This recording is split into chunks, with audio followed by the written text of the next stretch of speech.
Hello guys, ayan, makapag-live update naman tayo ngayon. Ayan, obviously guys, galing ako sa pag-a-apply. So, meron akong interview kanina. At ang interview ko is 11:40. So, ngayon ay 1:25 na ata. So, ayan, may dala tayong papel.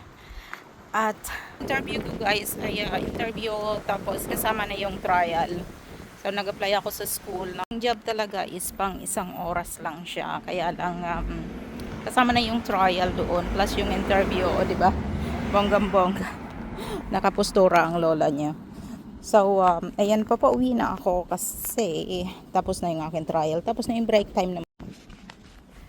So, maikwento ko lang guys kasi after ng interview ko, pinag-trial na kami, dalawa kami. So, sobrang iba ng way nila ng pag-aalaga ng mga bata dito sa school. Kasi talagang may mga bantay sila sa playground habang sila naglalaro. Tapos, hindi sila pinaglalaro ng halo-halo.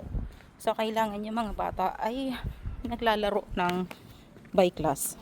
So, kung malalaki yung bata, sa malalaking bata lang sila naglalaro. Kung maliliit yung bata, maliliit lang din kasama nila sa paglalaro. So, yun yung experience ko.